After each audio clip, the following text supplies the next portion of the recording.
Bom dia, queridos, a paz do Senhor. É bom estar de volta. Estamos iniciando mais um período. Passou tão rapidinho esses dias que a gente ficou em casa descansando, né? É claro que nem todo mundo conseguiu descansar, porque muita gente está fazendo trabalho em casa, trabalho remoto, e tem de repente também férias escolares, e aí a gente acaba que não consegue descansar, né? Mas o pessoal que trabalha em casa, dona de casa também, não para nenhum minuto. Mas pelo menos a gente teve uma folguinha do instituto, né? E isso foi legal. Agora a gente está retornando e esse semestre eu tenho uma incumbência aí de apresentar para vocês a famosa dona hermenêutica, que nada mais é do que a exegese do texto, a interpretação do texto. E eu sempre falo para vocês a respeito da importância da gente conhecer bem as escrituras, e às vezes algum aluno vai dizer assim: eu não estou tão preocupado com certas matérias, eu não estou tão preocupado assim em me aplicar tanto, porque eu não vou ser pregador da palavra. Mas o que eu quero dizer para vocês é o seguinte: embora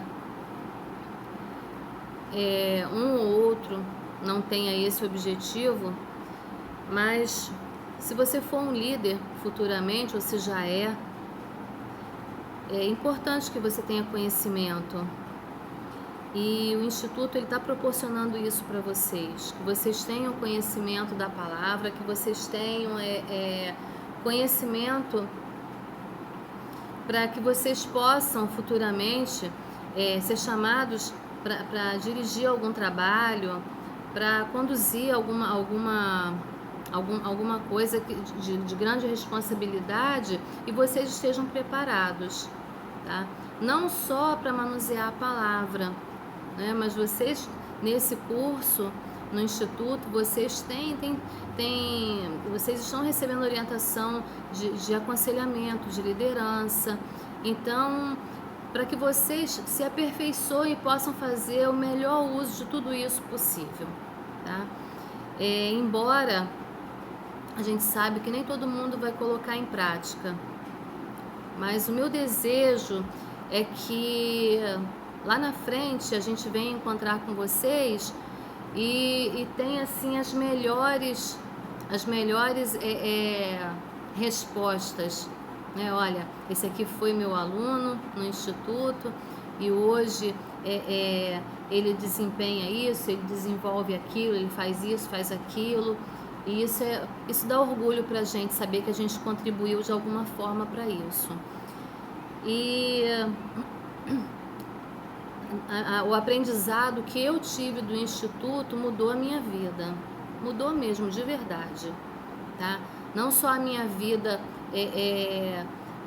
no caminhar com a igreja, mudou a maneira de me relacionar, mudou a maneira de ver, de pensar.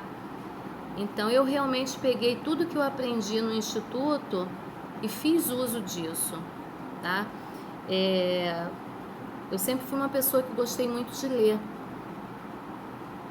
E quando eu me deparei com o ensino do Instituto, eu peguei esse aprendizado, eu peguei aquela oportunidade ali e resolvi multiplicar. E hoje em dia, todo conhecimento, tudo que veio às minhas mãos em termos de ministério, de trabalho cristão, envolvimento com a igreja, não vou dizer que surgiu com o Instituto, mas o Instituto me fez melhorar muito, sabe? E eu quero que vocês coloquem isso em prática também, sabe? Não olhe apenas para o Instituto, apenas eu estou fazendo o Instituto só porque o meu líder pediu para poder eu exercer determinado cargo. Não, faça com empenho mesmo, com amor, com zelo, com cuidado, com dedicação. Não deixa nada pendente. Faça o melhor. faça o seu melhor, porque eu tenho certeza que vocês vão colher frutos disso lá na frente, tá? E eu não sei se vocês receberam algum material, mas eu vou fazer o seguinte, eu vou apresentar a aula e vou colocar para vocês também, à medida que eu soltar o link da aula, eu vou colocar a foto da página da apostila que eu tenho aqui comigo, para que vocês possam acompanhar em casa também, tá bom? A apostila de hermenêutica é uma apostila que já tinha aí no Instituto, que eu estou aproveitando ela, porque é um material muito bom. Foi da época do professor Jorge Cardoso, não sei se vocês chegaram a conhecer, mas se já tiveram alguma aula com ele, mas é uma apostila muito boa. E eu vou falar um pouquinho a respeito da hermenêutica, apresentar para vocês poderem entender do que se trata, como é que surgiu, os porquês, né?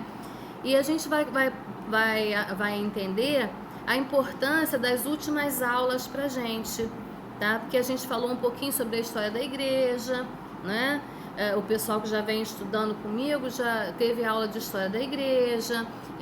O último período a gente falou sobre história da Bíblia. E aí a gente vai usar um pouco desse conhecimento que a gente adquiriu lá atrás para a gente poder trabalhar a hermenêutica nesse semestre, tá? A gente vai entender o processo de tudo isso. E começa assim, ao longo do tempo, o cristianismo ele sofreu com o crescimento e o aparecimento de heresias, tá? Sempre aconteceu isso com a igreja. E isso a heresia é fruto da interpretação bíblica de maneira errada.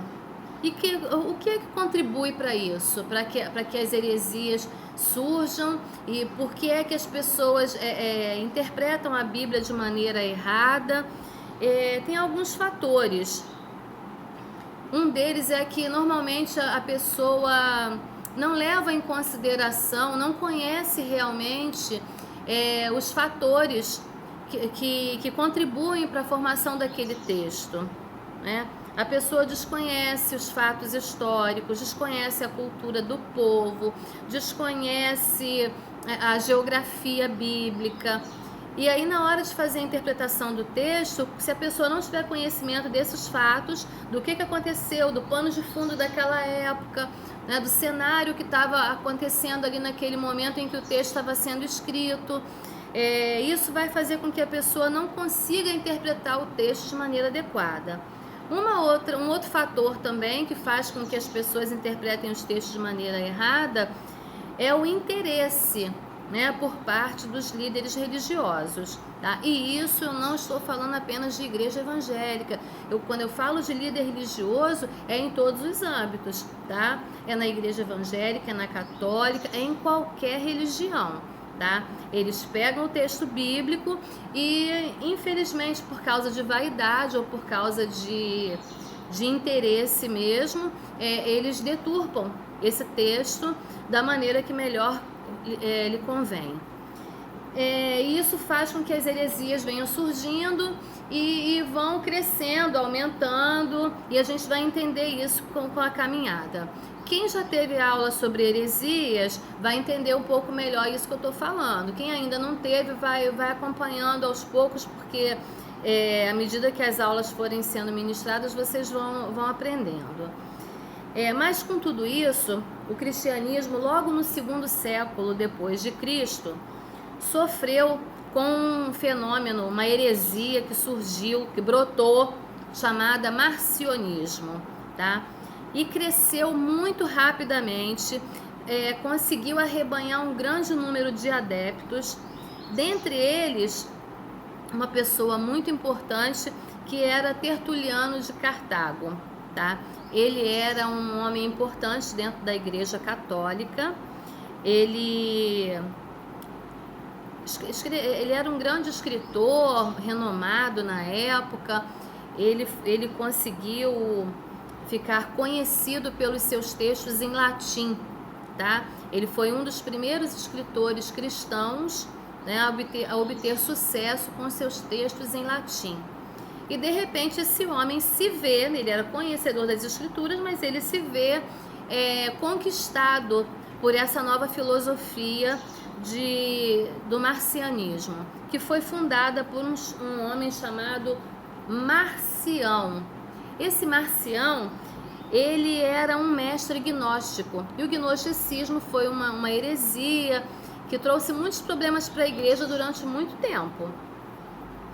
E o pensamento do Marcião, ele estava impregnado de dualismo platônico. O que isso quer dizer?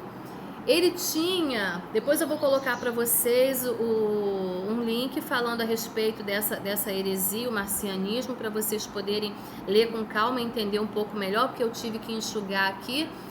E o marcionismo, ele dizia que, principalmente entre as coisas que ele falava, ele defendia que existiam dois deuses, um bom e um mau, e que eles estavam o tempo todo em guerra um contra o outro. Isso era uma das coisas que ele dizia.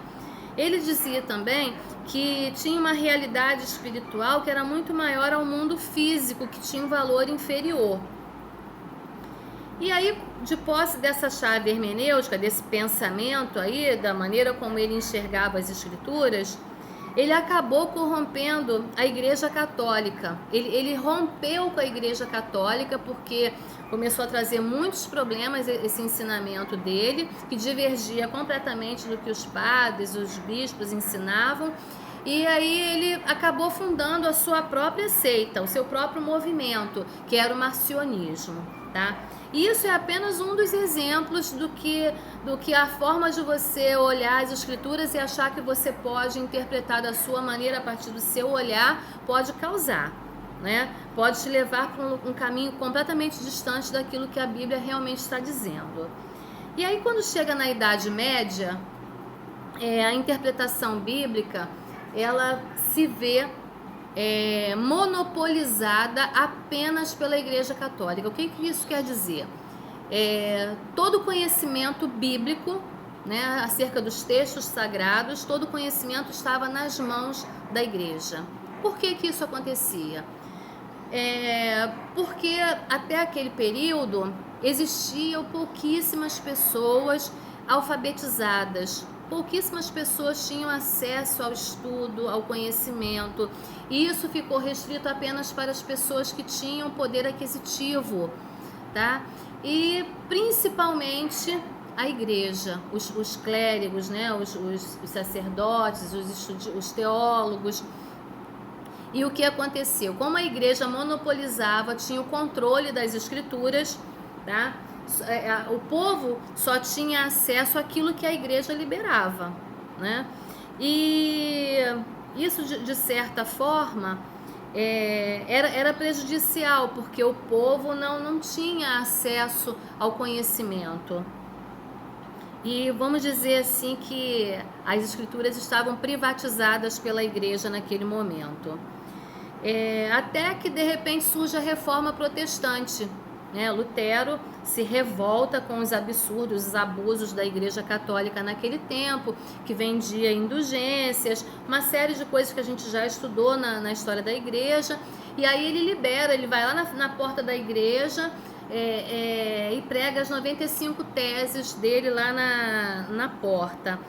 E isso acaba tirando esse monopólio das mãos da igreja, tá? A partir desse momento acontece uma ruptura, e a Igreja Católica ela não está mais centralizando as escrituras agora. Aquele poder privado que ela tinha, aquele monopólio que ela tinha sobre as escrituras, isso agora se rompe. Por quê? A gente também já falou sobre isso no semestre passado, que Lutero ele faz a primeira tradução da Bíblia para o alemão. Logo depois tem a imprensa de Gutenberg, né? Começam a ser publicadas Bíblias. É claro que não era suficiente ainda para o povo ter acesso, mas já começa a melhorar o negócio. E aí vai democratizando as escrituras, ou seja, vai tornando o acesso às escrituras mais fácil para a população, pelo menos a população que sabe ler, né? E se por um lado, aí isso tem um prisma, tem dois lados aí, um positivo e um negativo. Por um lado, agora todo mundo pode ter acesso às escrituras, isso é muito bom, mas por outro lado também, isso é preocupante porque agora todo mundo tem acesso, mas nem todo mundo tem conhecimento, nem todo mundo consegue ler e interpretar da maneira correta. Então isso também agora gera um certo perigo, porque se você lê, mas você não consegue interpretar, isso vai gerar uma série de desconforto, uma série de problemas. Então, não somente para a igreja, tá, que não vai ter como controlar isso, como também para aqueles que estão lendo, tendo acesso àquilo, mas não consegue fazer a interpretação correta do texto, tá?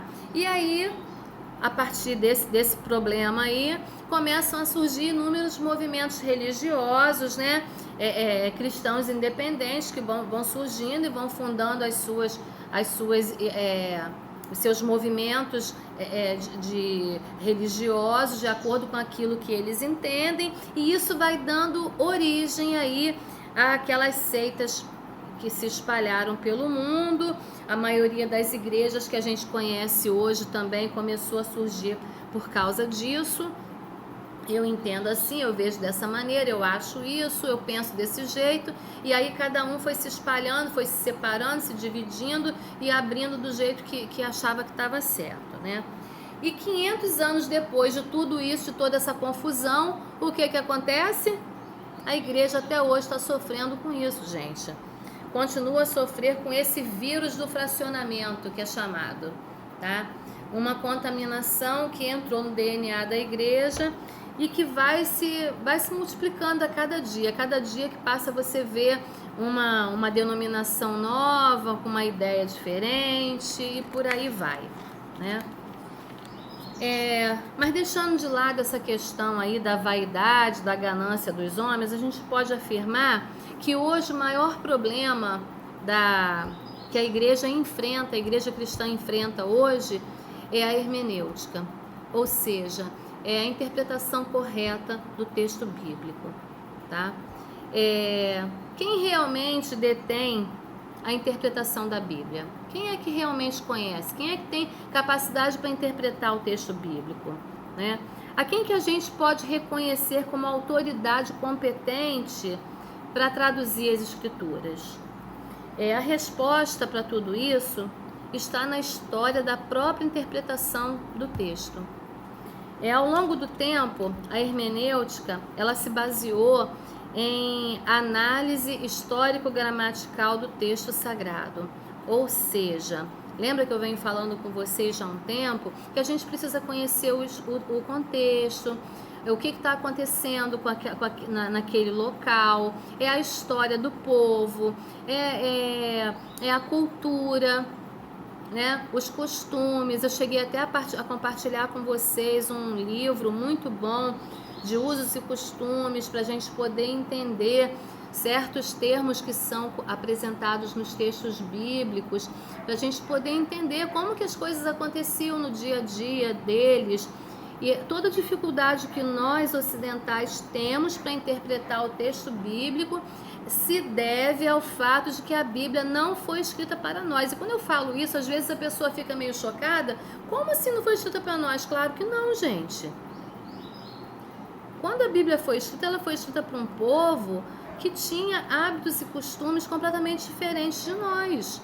Nós ocidentais nunca vivemos igual ao povo da Palestina. Eles tinham hábitos, costumes, tradições, tudo completamente diferente da gente. Então, o texto bíblico ele se apega muito a isso. Ele fala em determinados momentos e a gente precisa conhecer a geografia local daquela região para a gente poder entender do que o texto está falando.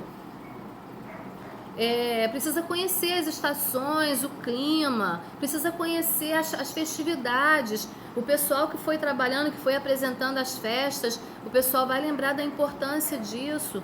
Enfim, se a gente não está por dentro de tudo isso, vamos ter dificuldade para interpretar o texto. Mas se você não vai ser um pregador da palavra, você vai ouvir qualquer coisa e vai achar que tá bom. Então, o objetivo da hermenêutica é esse, É fazer com que você se torne íntimo do texto bíblico. Você leu, conheceu o texto, entendeu, interpretou e apresentou de forma correta. Esse é o objetivo.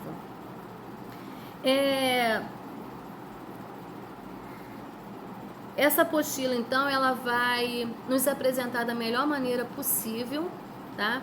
Esse cuidado com as escrituras. É preciso conhecer, é preciso saber interpretar.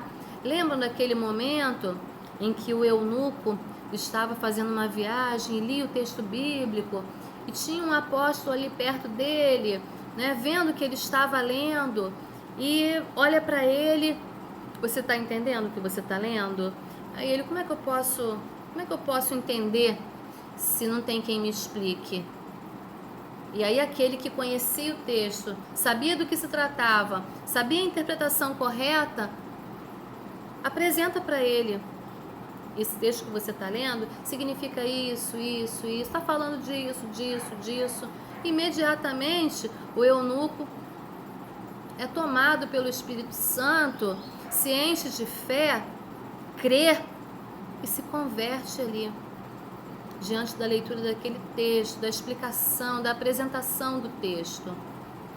Então, esse é o papel, tá? É a interpretação correta do texto, para que você possa apresentar aqueles que precisam de salvação, tá?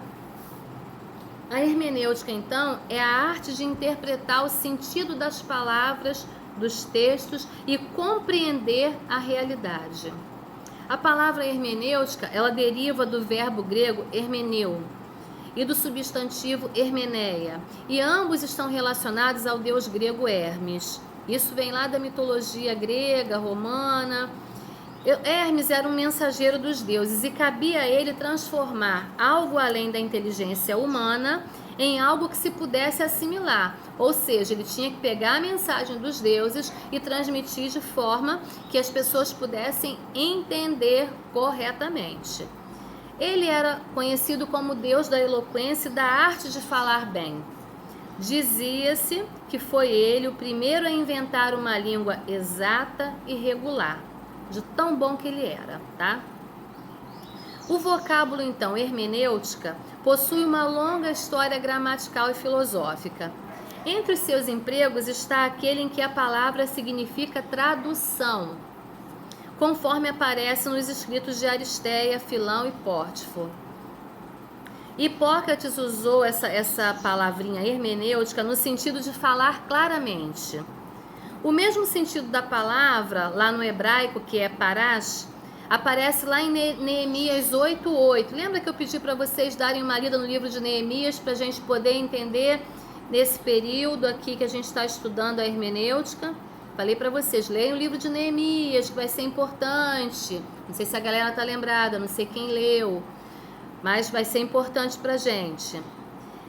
E ali em Neemias, a hermenêutica aparece no seu sentido mais estrito, como ciência que nos ensina os princípios, as leis e os métodos de interpretação do texto.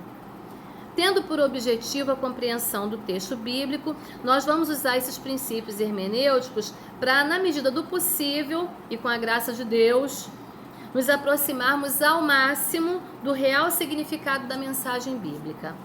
E a gente pode dividir a hermenêutica em duas partes, geral e especial, tá? A primeira, que é a geral, ela se aplica aos princípios gerais de interpretação de qualquer tipo de texto bíblico. A análise histórico-cultural, o contexto, a lexissintática e a análise teológica do texto, tá? Isso aí é a primeira. Já a segunda, ela vai se referir a gêneros específicos, como parábolas, profecias, provérbios, as narrativas históricas, os salmos e por aí afora. E quando a gente aprende esses princípios hermenêuticos, nós estamos prontos para fazer a exegese do texto, que quer dizer exatamente, exegese